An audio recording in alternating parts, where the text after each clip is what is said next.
The air was clear and a little chilly when the SS British Earl arrived in October 1928 with the first cargo of crude oil for the newly built refinery in Nynas. The history of Nynas could start to unfold. The investment in a new refinery, the first in Sweden, was important, not only for the company's founder Axel Axelsson Johnson, but also for the country as a whole. During the Second World War, Nynas played a prominent role in supplying energy in Sweden by developing methods for manufacturing oil products made of coal and tar.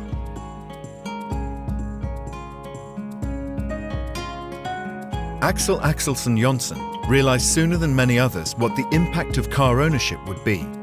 In the early 1930s, he invested in a new cracking plant, and he was also the first in Sweden to use a technology that made it possible to manufacture petrol with a significantly higher octane level than before.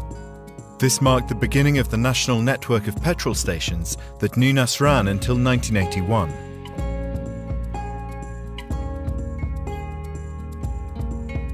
The energy crisis in the 1970s caused Nynas to experience a serious cost crisis.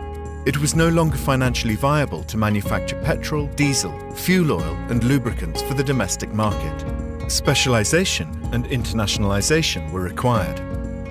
The strong traditions of research and development were one contributory reason why this bold transition was successful. An important stage in the new strategy was the acquisition of a refinery in Antwerp in 1985, and, above all, the purchase of the UK company Briggs Oil in 1992. This saw Nynas assume a position as one of the leading operators in the European bitumen market, with a distinct focus on special products used in, for example, the asphalting of bridges, airports and motorways, as well as roofing felt and other industrial applications. In parallel, significant investments were made in order to strengthen the production of naphthenic specialty oils. This involved not least of all development work in the field of catalyst and hydrogenation technology. Gradually, the product range widened to include special oils for items including transformers, graphical paint, industrial lubricants, and tyres.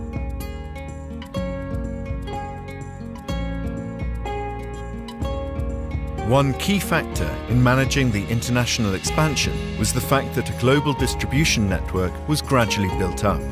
This made it possible to meet the market's strict requirements for prompt deliveries and service, thereby offering customers added value. Thanks to its access to a large number of depots for naphthenic specialty oils, with Antwerp, Houston and Singapore as central hubs, as well as a network of bitumen depots all over Europe, Nynas can now deliver products to almost any location in the world. To meet an increase in demand for naphthenic specialty oils, Nynas decided to take over a refinery in Harburg in Germany. The acquisition, which was completed in January 2016, has also made it possible to establish a new supply point for the bitumen business in Europe. After 90 years in the market, Nynas is a leading international oil company in a number of specialist segments. The focus on products with a long useful life, in many cases up to 50 years, differentiates the business from traditional oil companies that focus on fuels. We are now ready to take on new challenges and to develop future-oriented solutions for our customers, and in doing so, to contribute to sustainable development. The unique entrepreneurial spirit that characterized the company's founder lives on with undiminished vigor.